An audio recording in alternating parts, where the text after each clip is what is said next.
guys, today we're looking at some best bets for UFC Fight Night Tybura versus Spivac 2. And with that being said, I think there's a couple of spots on this card that are worth betting. This is not a very exciting, fan-friendly card to say the least. But at the same time, I do think for those of us who like to make money through this sport, there are some spots that make sense. And I'll lead off with this. If Javid Basharat didn't withdraw from his fight with Chris Gutierrez, that was going to be my favorite spot for this week. I really liked the plus money on Gutierrez going into that fight.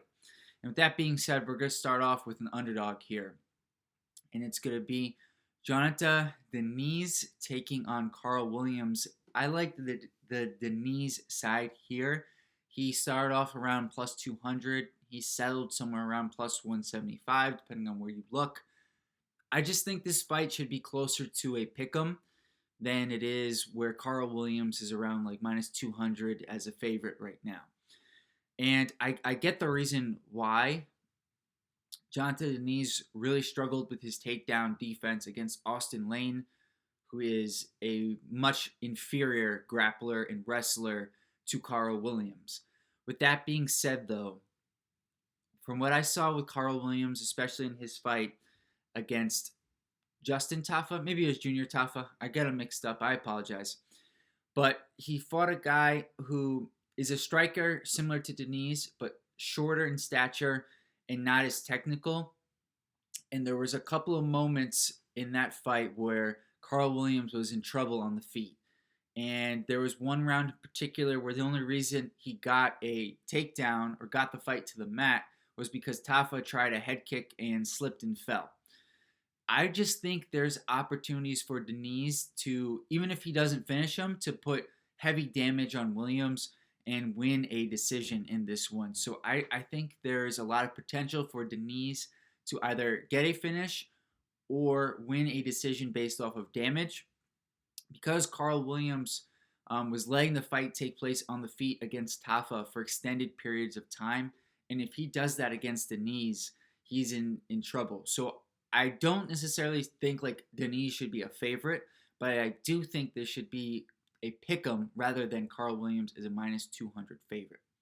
The next fight is somebody who's a minus 200 favorite, and that's Carol Rosa taking on Pani Kianzad.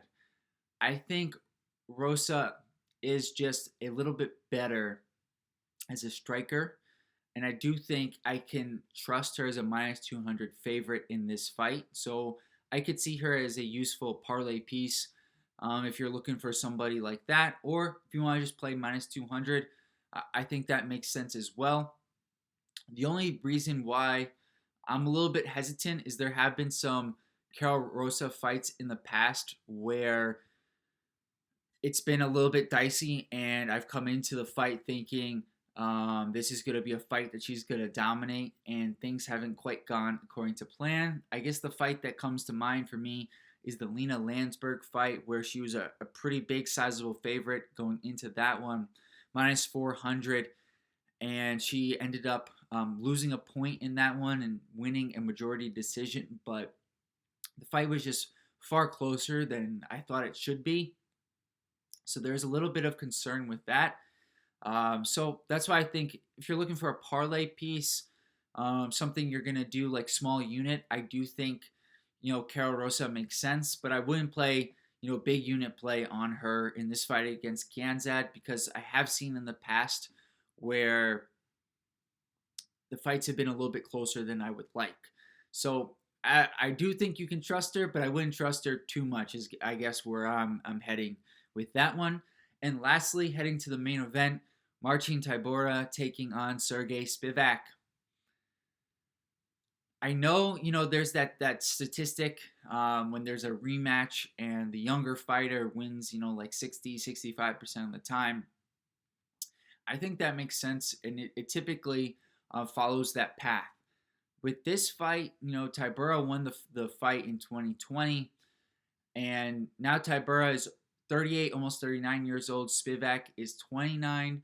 So, Spivac is just entering his prime. Tybura, he's a heavyweight. And that's the thing that makes me say he has a better chance than I think people are giving him credit for, along with the fact that Spivac's stand-up is not very good, and he's got to get the fight to the mat, and Tybura does a good job of preventing people from doing so.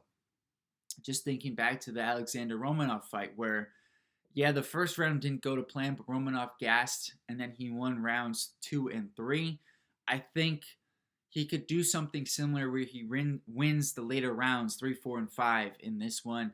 I think Spivac's got much better cardio than Romanov, but I don't think his level of wrestling, like his peak level of wrestling, is quite as high.